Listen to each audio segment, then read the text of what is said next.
Good morning and welcome to Southern Maine Healthcare's Medically Speaking. I'm your host, Robert Erickson, and for the next 30 minutes, you'll hear about medical issues and topics of the day directly from leading medical professionals at Southern Maine Healthcare. My guest today is Dr. Peter Manning, an obstetrician gynecologist from SMHC Women's Health. Dr. Manning also serves as the Maine Section Chair of the American Congress of Obstetricians and Gynecologists. Welcome, Dr. Manning. Thank you very much. Well, we're here to talk about a subject that is very interesting to a lot of people, but first let's learn a little bit about you. How did you come to specialize in obstetrics and gynecology? So my interest in women's health started on the laboratory side. After going to Colby College up in Waterville, I went back down to Boston and worked at Brigham and Women's doing molecular biology research on fertility and implantation of embryos, and from there developed more of an interest in clinical medicine and decided that I really liked working with patients, and went after that to the University of Vermont for medical school, and then did my residency in Portland at Maine Medical Center. And, I chose women's health because it's one of the few fields of medicine where you're a surgical specialist and practice procedural medicine, but you can also develop longitudinal relationships with patients where you see them year after year and you build trust with them, and that really enhances your ability to provide care. When you were a youngster, did you ever envision that you would be going into medicine? Yeah, I had a feeling, and in high school, unfortunately, I witnessed a bad car accident on a road by myself in a snowstorm, and tried to do what I could, but I didn't have any training to really help. And so I think it was a couple days later I signed up for the EMT course, and always kind of had an interest in medicine since high school. Why don't you tell our listeners a little bit about what it's like to be an OBGYN? What kind of time do you put in to your profession? Well, one of the other nice things about OBGYN is that there's variety in your schedule. So Monday I'll be in the office, Wednesday I'll be in the operating room, Thursday I'll be on labor and delivery, delivering babies, and then Friday back in the office. So it certainly can be a lot of hours when you're on call, you're in the hospital and tending to women in labor. And so it's a big time commitment, but it's very rewarding. Obviously, you must develop relationships with your patients. What's your favorite part of being an OBGYN? Well, I think it's that trust that patients have, and when they are encountering a clinical problem and they can come into the office and listen to me, give suggestions, and I can just tell that they trust my opinion, and seeing babies that I've delivered, and they come back to the office with their moms, and I can watch them grow up and see them on the sports fields in town and at the beach and the grocery store, and that's what I enjoy particularly. We're here to talk about menopause, which is a subject that a lot of people are interested in, and we hear the terms peri-menopause and menopause. Maybe you could start by defining those terms for us. Sure. So the process starts for women at some point, typically between the age of 45 and 55. And what happens on a physiologic level is that the ovaries slow down in their release of eggs and in their release of the female hormones, estrogen and progesterone. And when that starts to happen, it can cause irregularities in the menstrual cycle. So women can develop symptoms such as hot flashes, vaginal dryness, painful intercourse, sleep disturbances. And those symptoms can start during the peri-menopausal period. And the peri-menopausal period is the period of years leading up to the last menstrual cycle.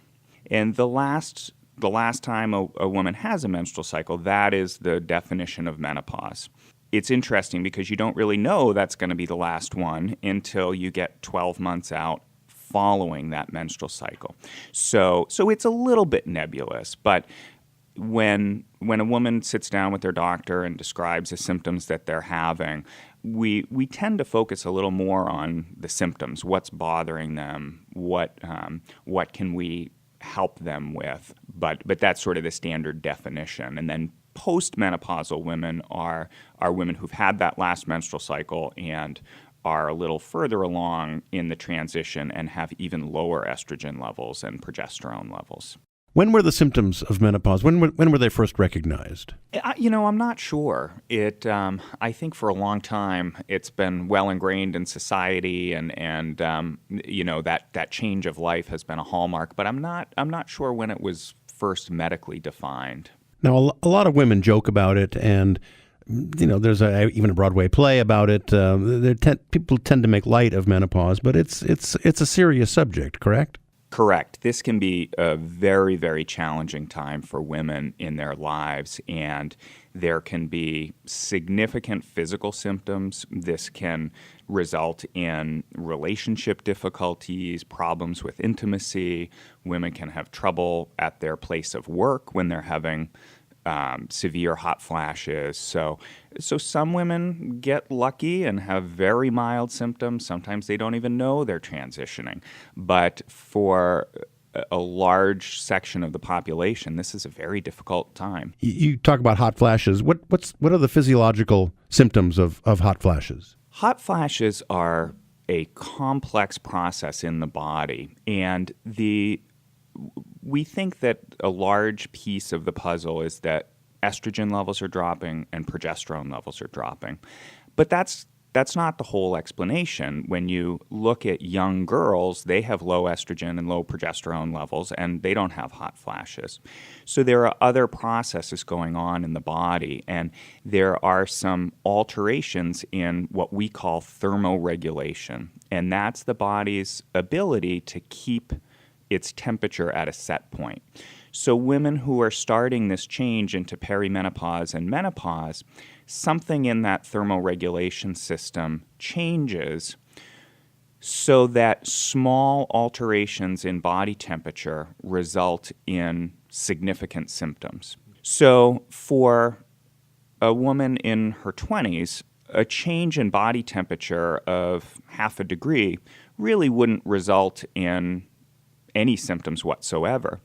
That same difference in temperature in a woman going through menopause might result in dilation of blood vessels, sweating, flushing in the face, and those more severe symptoms. So what do you recommend to women who have extreme hot flashes? Is there a medication that they can take? We take an individual approach, and when a woman comes into the office, we want to know a few things. Number one is, how severe are the symptoms? Do they bother her on a daily basis? Are the symptoms while she's at work during the day? Are they at night during sleep? And then we need to put that in the context of the patient's medical history. What medications would be safe for her to take? Is there a reason that patient can't take a hormone treatment? And once we do that information gathering and risk assessment, then we can start talking about treatment options for medications, which include hormonal options, non-hormonal options, sometimes some simple environmental changes. And then there are women who are interested in sticking more with herbal supplements and sort of non-traditional treatments, and when we discuss those as well. So there are some complementary therapies that would be considered as part of the treatment? There are, yes. And what we talk to patients and tell them is that we don't necessarily have a lot of strong data as a scientific community that these treatments are effective. And we also touch on the risk of some supplemental treatments as well. So in certain situations, there are treatments such as supplements which may not be regulated by the FDA. And so no one is going into that bottle at the store and testing to make sure that what's on the label is in fact in the bottle. And that is something that patients should be aware of, and that there are sometimes contaminants in those vitamins or supplements. And so that's part of the discussion. I will say I have patients who do very well with supplements, even though there may not be a clinical study done at a large university that says that's a proven benefit. So it's definitely an option for women. Now, what are the primary questions that, let's say a woman comes in to see you for the first time and she's just starting to go through the process. What are the main questions that you hear? A lot of them feel very rattled by the effect that these symptoms have had on their lives because they affect them at work. They can't concentrate. They joke around about it, but really for some women it's causing problems in their relationship. And so a lot of women come in and their first question is, or it's more of a statement, help me. Find a way that I can get back to living my life in a safe way, and can I take hormone therapy treatments? And that's probably the most common question is what do you have to offer that I can get my life back on track and stop suffering? Now, if someone wants to know how long these symptoms last, what's your basic answer for that? That's a great question. The average length of symptoms is 4.9 years. So that's a pretty long time. And there's some more recent studies have shown that that it may be even longer than that, up to 10 years for some women. So average is about 5 years. There are women who have such mild symptoms that they don't even know. So there is quite a range there. So let's talk a little bit about hormonal therapies. Those are a little controversial, are they not? Yes, hormonal therapy. Unfortunately, what happened over the years is that there was some very contradictory evidence, and there was it was more misleading than contradictory. So large studies were done with hormone replacement therapy. And I think what happened was that we looked at that data and we said this applies to women in menopause. And what's happened is over the years, we've really stratified that data and tried to break out how does the data apply to women who have had a hysterectomy. And for women who've had a hysterectomy, if they choose to do hormonal treatment, they only need one hormone. If you still have a uterus, you need to take 2 hormones. So it's a very different group and very different risks involved. The other development and from the data that we've collected is that if you start hormone replacement therapy soon after your menopausal symptoms start, there is much less risk. So the highest risk in the clinical studies was women who had been in menopause for a few years and then went back on hormone replacement. And we saw a very significant risk of patients getting what is called a thromboembolic event or thromboembolic disease, such as stroke or a blood clot. We saw an increase in breast cancer, in coronary heart disease, and that was obviously very concerning news. And so that was when the data came out, and we tried to get everyone off of estrogen and progesterone quickly. And since that time, we've realized that for women age 50 to 59, they don't necessarily have as high a risk of coronary heart disease as women who had already been in menopause for a few years. So you may get the sense from what I'm saying. There's a lot of subtleties in this, and that's why sitting down with your doctor and putting the severity of the symptoms and your personal risks and discussing whether hormone therapy is right for you. So we have many patients who are on hormone therapy. We feel comfortable with that, and it's an individual decision. You're listening to Southern Maine Healthcare's Medically Speaking with Robert Erickson. My guest today is Dr. Peter Manning, an obstetrician gynecologist from SMHC Women's Health. Dr. Manning also serves as the Maine Section Chair of the American Congress of Obstetricians and Gynecologists. And we'll be right back with Dr. Manning after this quick message. Not every boo-boo is an emergency, but it still feels like one. That's why Southern Maine Healthcare offers walk-in care. You'll find compassionate care at wonderfully convenient locations. Open 7 days a week, no appointment necessary. For those times when the unexpected happens, or you're just not feeling great, look for the orange ball as your sign of the best walk-in care. In Kennebunk, Saco, Waterboro, and Sanford, Southern Maine Healthcare, a member of Maine Health.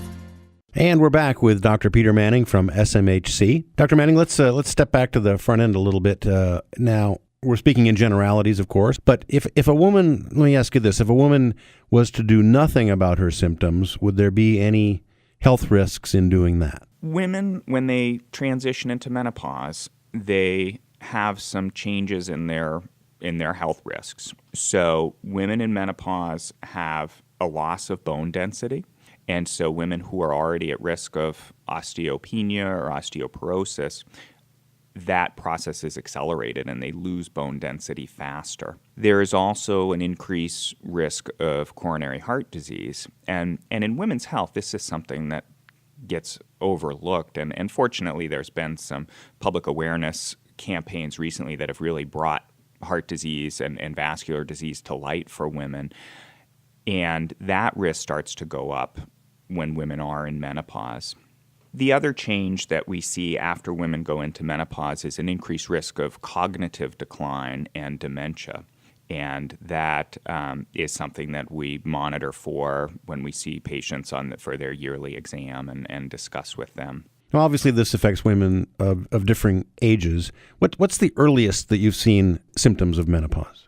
Menopause occurring before the age of 40 is considered pathologic. And in regular terms, that means it's really not supposed to happen. If it happens younger than age 40, that is called premature menopause. And that can be devastating for women who are in their 20s who start to transition into menopause because it can affect their fertility.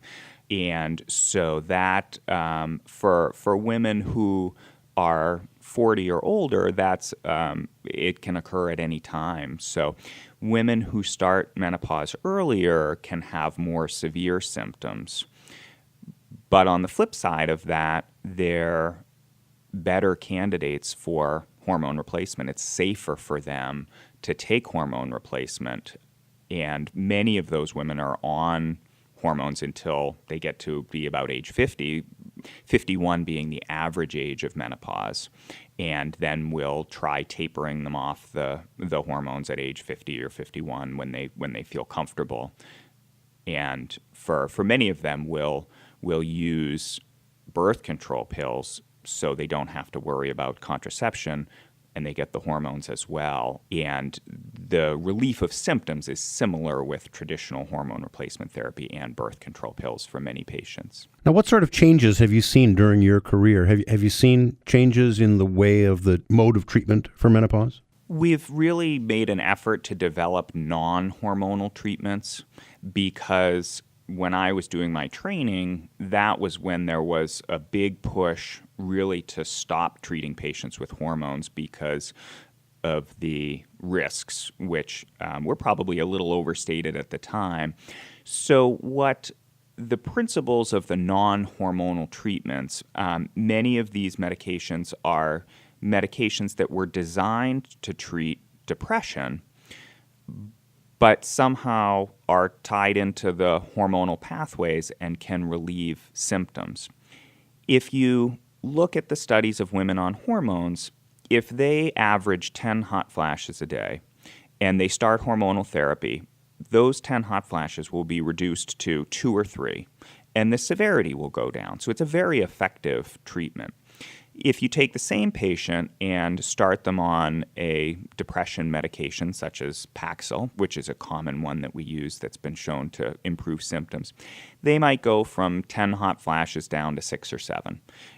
But that might be enough for that woman that allows her to focus at work and not have to bring a change of clothes because she's sweating. And so there's been development and we've tried to focus some of these non-hormonal treatments and really direct them at symptoms. So another one of the treatments called gabapentin is a medication that was designed to treat nerve disorders, but is also effective for hot flashes, particularly patients who have hot flashes at night. It's kind of a sedating medication. So if a woman comes in and says, during the day I'm okay, I have a fan at my desk and I can turn that on when I need to, I layer my clothing, but it's at night I wake up sweating and I throw the covers off and then I'm cold, that patient I would discuss with her, maybe gabapentin is a place to start because that can really help your quality of sleep, and that's a starting point there. So what can women do to maintain good health during menopause? That's a great question. So one of the simplest things that women can do is to take a calcium and vitamin D supplement. In Maine, we don't get lots of sunshine, and many patients are deficient in vitamin D. And unless the patient has a history of kidney stones or some other medical illness, calcium and vitamin D are generally a very safe treatment. Weight-bearing exercise also is very good at preventing progression of osteopenia and osteoporosis and low bone density. So weight-bearing exercise, calcium and vitamin D, I think are excellent recommendations.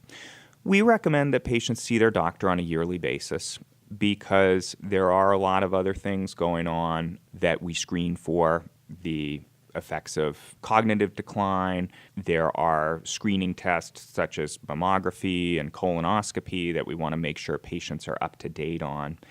And there's also some other sort of more obvious things like keeping a healthy body weight, the exercise we mentioned, and for hot flashes, one thing I forgot to mention as well is that sometimes patients who drink a lot of caffeine or drink a lot of alcohol can have worsening of their hot flashes. So that's a lifestyle modification that can sometimes affect the severity of their symptoms. Are there any other foods that a patient might want to stay clear of? Have you found this in your practice? Not really. No, I think it's principally caffeine and alcohol that can worsen the hot flashes, and we have a whole nother talk on healthy nutrition, and but nothing specifically related to hot flashes. Now, what about bone density? Do you recommend bone density testing for women who are entering menopause? Depending on other risk factors, so the risk factors for low bone density are heavy alcohol consumption, low body weight, Caucasian ethnicity, family history of low bone density, or history of fracture. Early transition into menopause is also a risk factor. So the standard recommendation for bone density for somebody without any risks is age 65. And we will frequently do that sooner for women who have one or more other risk factors. Now, are there patterns of menstrual bleeding that could be confused with menopause that actually might indicate something more serious? Yes, there are. Women who have bleeding more than once a month, who might have a period and then 2 weeks later get some more spotting or another episode that's like a regular period, that pattern needs to be evaluated. That can be a sign of a growth in the uterus, a polyp, or a fibroid, or in some cases can represent a cancerous growth. Now, you mentioned earlier about vaginal dryness and painful intercourse. What do you recommend for women who are having those problems? Treatment of vaginal symptoms can sometimes be accomplished with a vaginal lubricant, and it can work very well. But there's also a preparation of estrogen that can be given vaginally, and that's highly effective to treat vaginal symptoms. And when the estrogen is applied vaginally, there's very little absorption to the rest of the body. So even women who may have some other risk factors that would not be candidates for oral estrogen or systemic estrogen can use the vaginal estrogen cream. So that is a very effective, very low-risk treatment, and that is by prescription only. So it's something that you would need to talk to your doctor about. Now, it sounds like to me that there are a lot of symptoms for menopause that could be confused with something else. So say, for instance, a woman is having hot flashes. Is it always menopause, or could that be something else? Hot flashes can be a sign of some other medical disorder, particularly in women who develop symptoms prior to the age of 45. That warrants some sort of investigation and an evaluation to see, could this be a thyroid problem? So an underactive or overactive thyroid can cause symptoms. Infections can cause symptoms like that, as well as some malignancies. So it's worth talking to your doctor, particularly if you're younger than 45. It may be that after a 15 or 20-minute conversation with the doctor, they might say, this is very typical. We really shouldn't be too concerned. Call me if you get any of these following symptoms. But that is something to be aware of. Now, one thing we haven't talked a lot about is the emotional health aspect of this whole subject. When women come to you, obviously they feel they're getting older. And how do you deal with that when a woman comes to you with those type of concerns?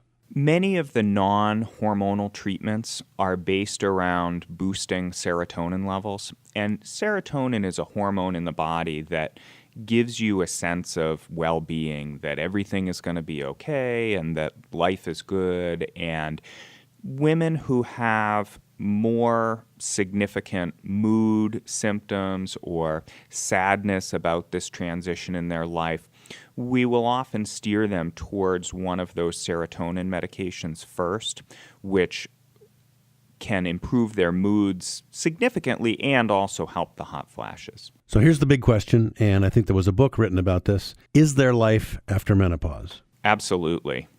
Absolutely, yes. Once women make the transition, they are, in general, there's a lot to look forward to and many healthy, happy years ahead. So what do you recommend for women who want to know more about menopause and the symptoms, et cetera? Where can they go for information? There are two different resources that I recommend to my patients, particularly because they are reviewed by physicians, they're based on good clinical data, and are readily available. So the first is a website. It's uptodate.com. And UpToDate is a database that most of the information is geared towards physicians and is a subscription service, but they have a segment that is for patients, and it's free, and you get information that's reviewed by physicians and very medically accurate. The second site is the American Congress of OBGYN, and fortunately you don't have to type all of that in. It's ACOG, ACOG.org, O-R-G. And under their title bar, there is a button that says For Patients. And if you click that, there are numerous information sheets, frequently asked questions, not only for menopause, but for a number of medical conditions. And that's a great resource for people to look at. Well, we've run out of time for this week. My guest today has been Dr. Peter Manning, an obstetrician gynecologist from SMHC Women's Health. Dr. Manning also serves as the Maine Section Chair of the American Congress of Obstetricians and Gynecologists. Dr. Manning, thank you for sharing some time with us. It was my pleasure. Thank you. Join me next week at this time for a new guest and an enlightening discussion about healthcare in our communities. Brought to you exclusively by Southern Maine Healthcare, your trusted resource for healthcare in Southern Maine.